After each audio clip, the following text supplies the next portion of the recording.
Hi, everyone. I'm Steve Plach, and welcome to this edition of Nonprofit Spotlight. As you know, a Nonprofit Spotlight is a production of the Volunteer Advisory Committee here at Community Television.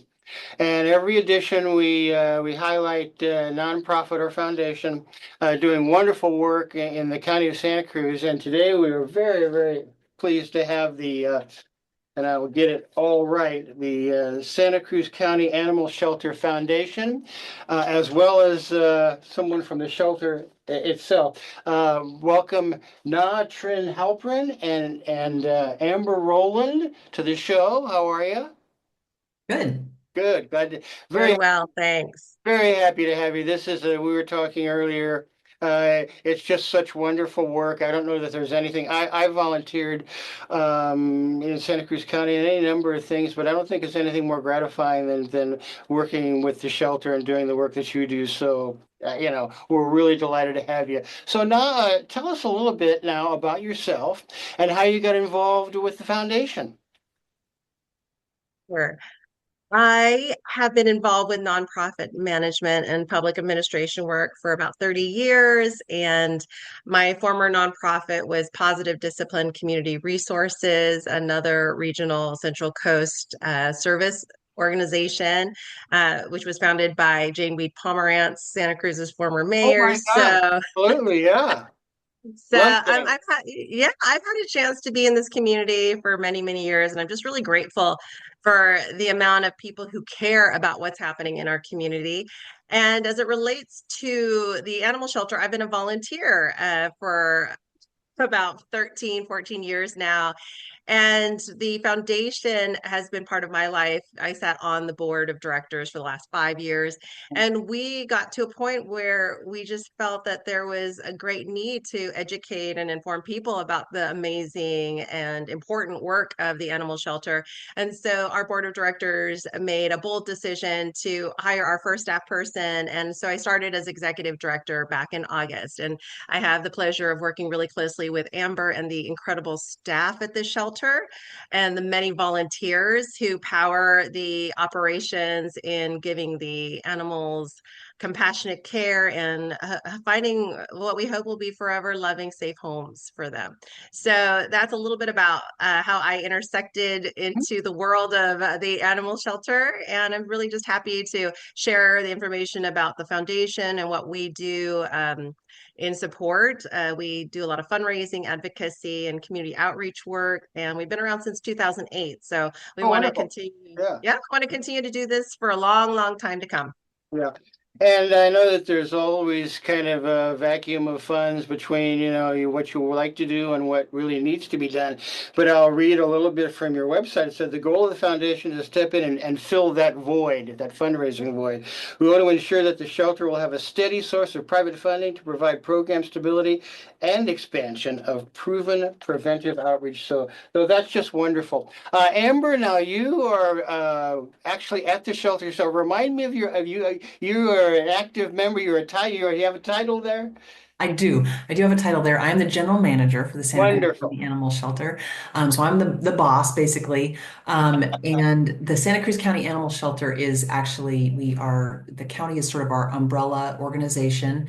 We actually function as what's called an independent JPA or a Joint Powers Authority.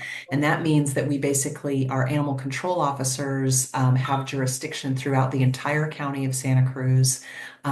Including the incorporated areas of Watsonville, Scotts Valley, and Capitola, and then also all of the unincorporated county and Santa Cruz City itself. So we cover the entire Santa Cruz County, all of the whatever it is, 345 square miles Yeah. of the county with our animal control officers and animal protection and control services. And then we have two animal shelters. We have one here in Live Oak in Santa Cruz at Rodriguez and 7th Avenue.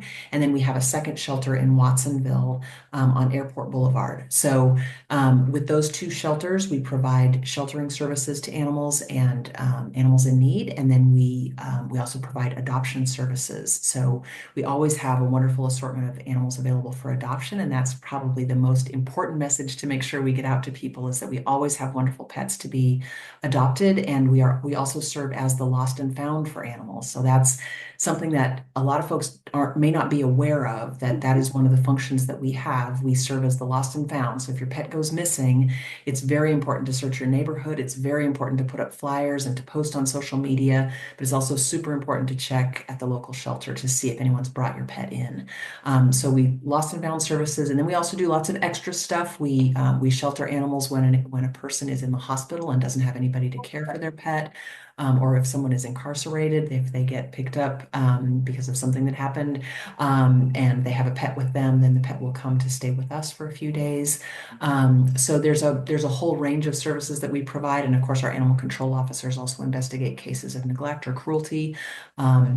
And just stray animals that show up. So, yeah, there's a whole range of services that we provide in the county, and we're very happy and proud to do it. And there's a wonderful facility out there in Live Oak on 7th Avenue. Now, it's not relatively new now. It's been there for, but how long ago was it that you made that over there? So the shelter that we're in at Live Oak and 7th has been around. It was built in 2008.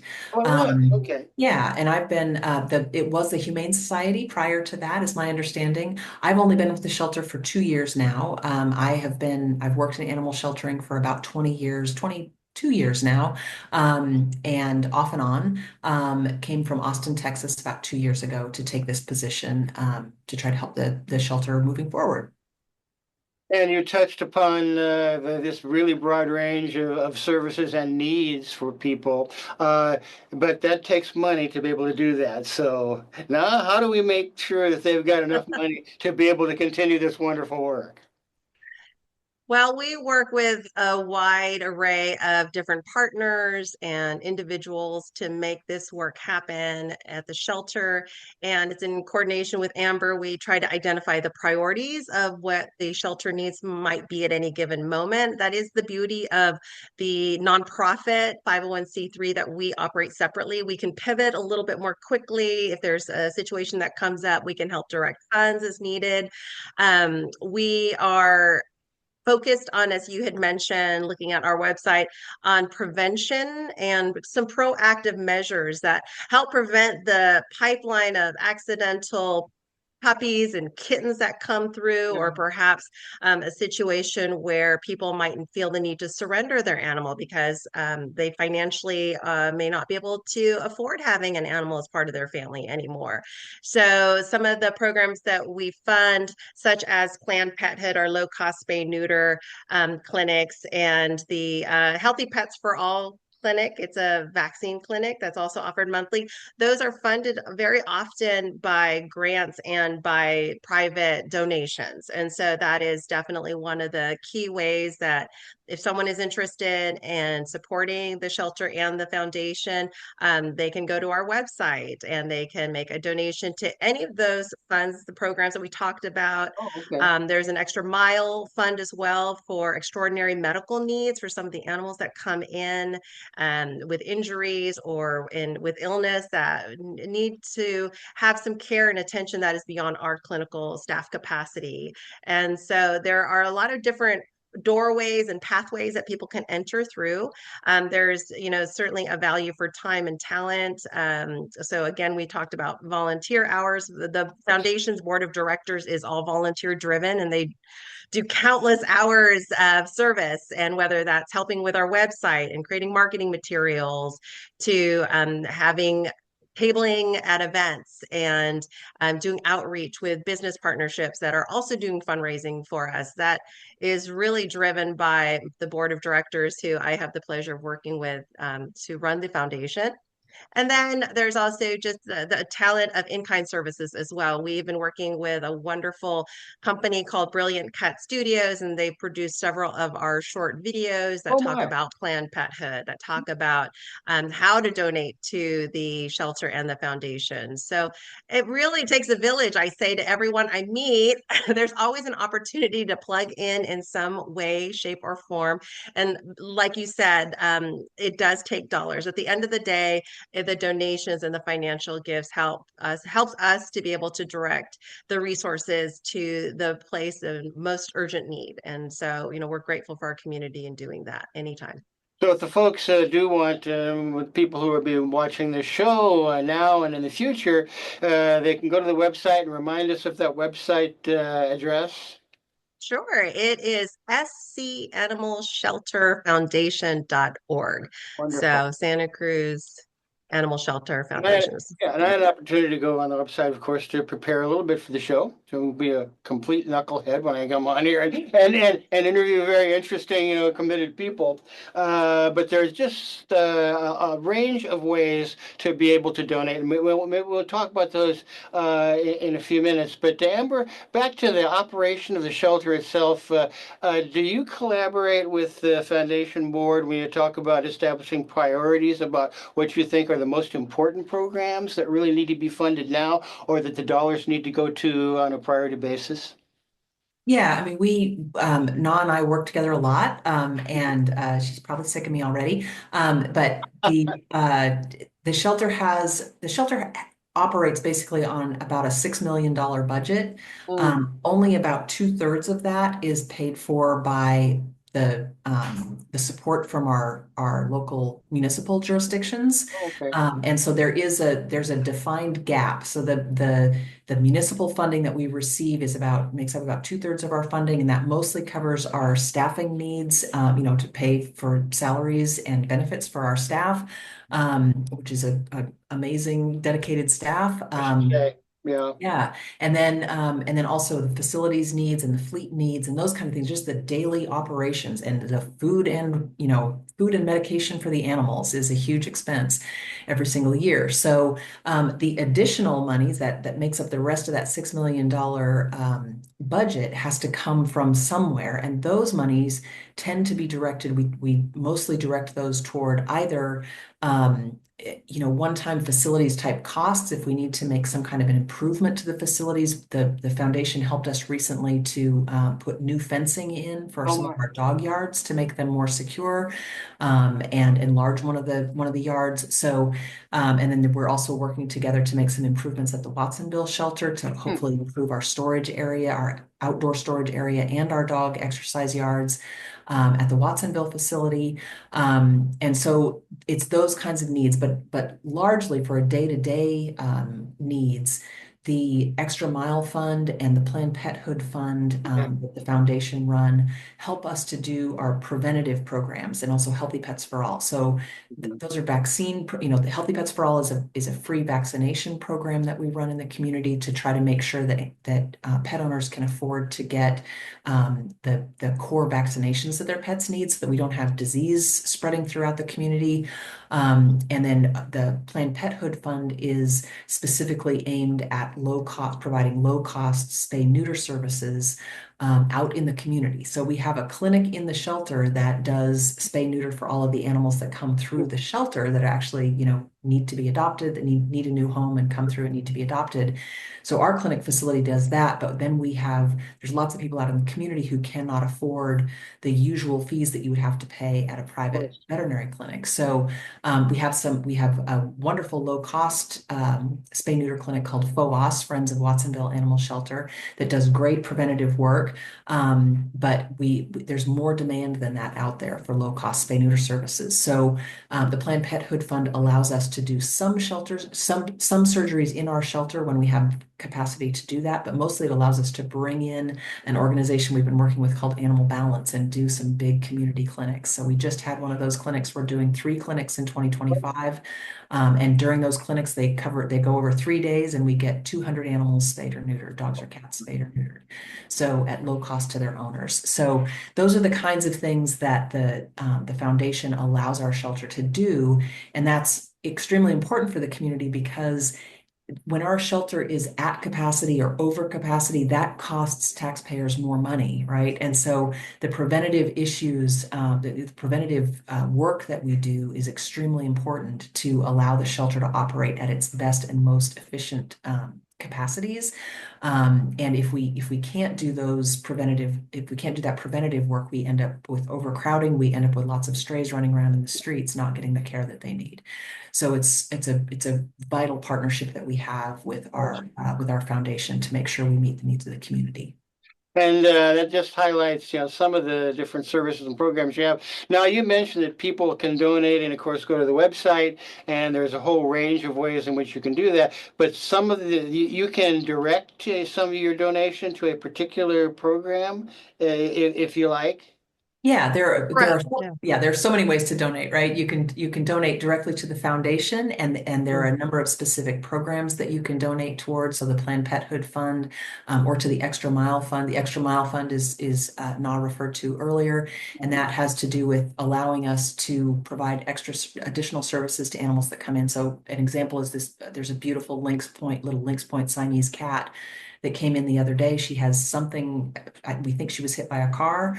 And so we don't have an x-ray machine at the clinic, so we have to send her out to a private vet to have the x-rays done that she needs so we can determine what kind of treatment she needs. And then if she doesn't get reclaimed by her owner, we can hopefully provide that care that she needs so that she can be made available for adoption. And that's what the Extra Mile Fund is for. But yeah, the foundation has a whole batch of different programs you can donate to, or you can just give a general donation to the shelter or to the foundation. Yeah. No, I was looking at the website, as I say, and I was reading your short bio, and I was surprised and delighted to see that not only you're executive director of the foundation, but as you mentioned, you're a volunteer. So you're really there doing that. Of all the range now, there's a matching fund that you can donate a car. There's a legacy funds, all the things that are mentioned on the website. Which seem to be the most popular for people in the community to actually, and the easiest maybe for people just to give money to be able to support the great work, in your opinion, in your experience? I would say the majority of our gifts come through the individual giving, but it's really all very simple, whichever way you choose. The vehicle donation is something that we have been trying to make sure people know about because that really is the click of a button, and we work with a vendor called Cars. They work with hundreds of nonprofits across the country, and they do all of the work and work with the donor on a vehicle donation. And a lot of people are really happy to see their car go away. And to a good cause. So it's a win-win for everyone. There are stock donations, IRA giving, and donor advised funds. Some of this sounds complicated, but again, they're actually very simple, and people are welcome to reach out and talk with me if they have ever any questions about that.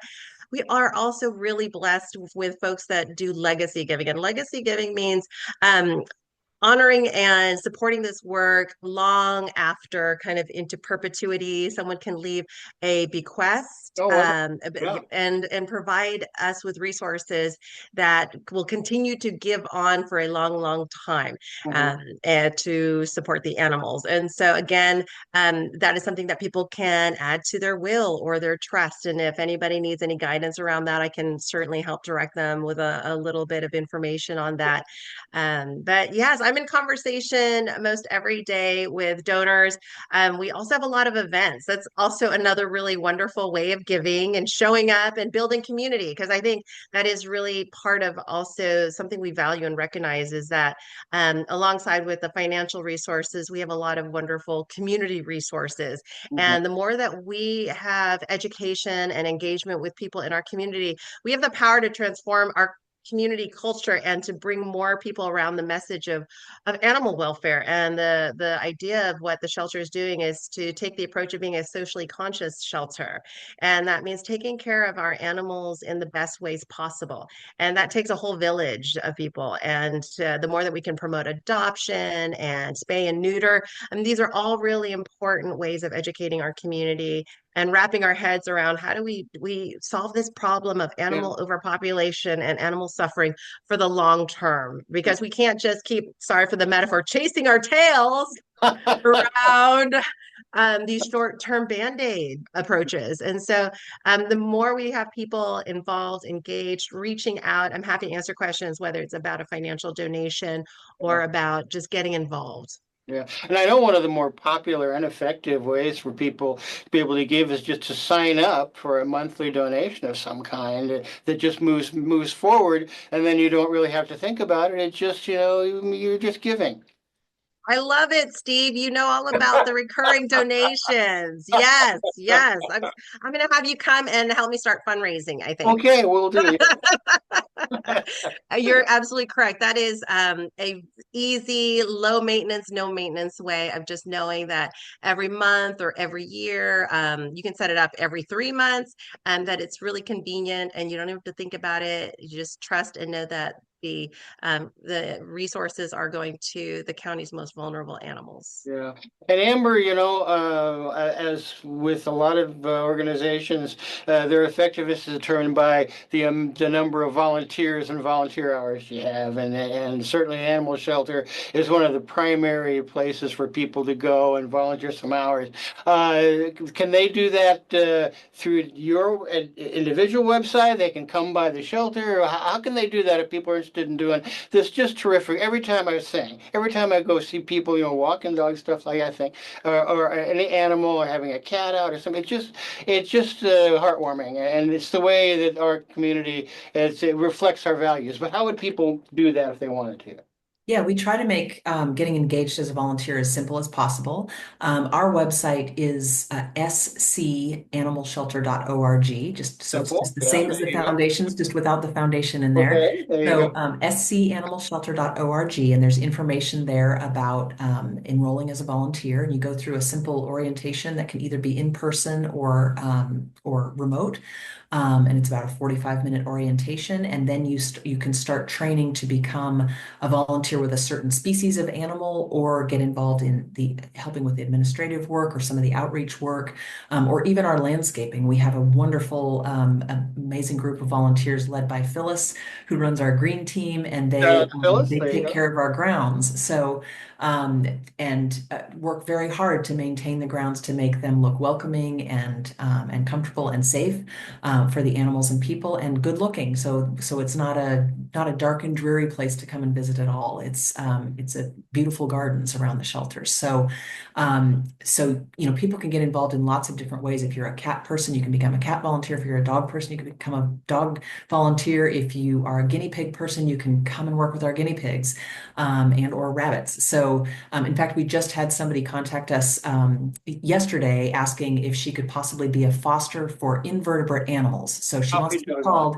anytime we get tarantulas or scorpions or something like that. She's like, I want to help with those animals, so let me know. Oh, that's wonderful. So we take in all types of animals, and so we need all types of people to help volunteer. We have about an active core of about 250 volunteers, Oh, and they donate thousands of hours every year, the equivalent of multiple full-time employees every year, and they are absolutely key to providing hands-on loving care to the animals so that they're not losing their minds living in a kennel or in a cage. And so some of our animals, unfortunately, in recent years, it's taken a little bit longer, especially for larger dogs, to get adopted. They've been spending a little more time in the shelter for lots of different reasons out in our society. Housing is a little tougher to find, and people might be feeling a little bit less secure about jobs and that kind of thing. So they're a little less willing to make that commitment to jump in, especially with a large dog that can be a little more expensive to feed. And so the larger dogs especially stay a little bit longer at the shelter, and that's where our volunteers are just their absolute literal lifesavers. They get the dogs out for walks, they take them for enrichment sessions, they take them out for group walks, so they get some social time. They do play groups with them between dogs so that they, have a chance to really get their yayas out in our large play yards, and that the staff, there's no way that the staff would have the time to Right. provide all that additional TLC to the animals. So our volunteers are absolutely crucial to our mission of providing humane and loving care to the animals while they're in our care. And that helps the animals to stay sane and adoptable for the people who come in looking for a new pet. And the adoption is, we want to make it everybody's first option for getting an animal, because it is really a remarkable bargain, for one thing. All of the animals that get adopted from our shelter are going to be spayed or neutered and vaccinated and microchipped, and they'll have, a recent application of flea and tick preventative. So all of that is already taken care of. It's in the adoption fee, and that's going to cost you a whole lot less than getting a pet from someplace else and then having to go and get all of that stuff done at your local vet clinic. So adopting is, we really hope that it becomes the community standard for where people look first for a pet, because we have such an amazing, array and assortment of animals. We have older cats, and we have kittens, and we have puppies, and we have adult dogs, and we have small dogs and big dogs and purebred dogs and mixed breed dogs and guinea pigs and rabbits and a pig right now. So, we just have all kinds of animals. There's always going to be a great variety. And if we don't have something that you think you're looking for today, we may have it tomorrow. Our population is always changing, and so there's always a great assortment, and folks can go to our website to see who is currently available for adoption. That's wonderful. And now, as executive director of this foundation, what's your biggest challenge? You are also a volunteer at the shelter, so you get your boots on the ground. But as a figurehead, as somebody who's leading this foundation, what's your biggest challenge, you think, to be Working with me. No, to know. Oh, okay, well, that's the simple answer. Scattered all over the place. So let me just before I answer that question, which is a great question, I want to just piggyback with Amber's note about how volunteers are the lifeline for the shelter. Oh, yeah. I was actually just working with a stat the other day that it was almost 25,000 volunteer hours last year alone that were logged in with all the variety of different jobs that Amber has said. And whether you're doing laundry and helping to fold towels, to helping again with dog TLC, to being the ambassador greeter at the front door. Everybody makes a difference. Everybody makes a difference at the shelter. And being a volunteer at the shelter myself with the cats and the dogs and the rabbits, it is the most rewarding, aside from my job, that is, it is the best part of my weekend. I'm there, and I just feel so gratified having time with the animals, and it's mutual rescue, as it said. You just get so much from it, and they do too. So just another plug for volunteering. So the challenge in the work that we're doing, I'm sure you hear this a lot because you do the nonprofit spotlight show, is that the need seems sometimes so great. Yeah. So great. And there's it's hard to say no, as Amber will also testify as part of our work together. We want to say yes to everything. And sometimes we do have to say no because we want to do what we do say yes to really well, and we want to commit and follow through and have a level of quality to the relationship and the partnership and the work that we put out there. Thank you for being here with us. Thanks for sharing the time. Thanks for caring about people and people's animals. It's just, as I say, there isn't anything more gratifying, it seems to me, that people can do than that. So thank you so much for everything. Thank you for being here. And we look forward to talking to you again soon. This has been Steve Plach, Nonprofit Spotlight, and we'll see you next time. Bye now.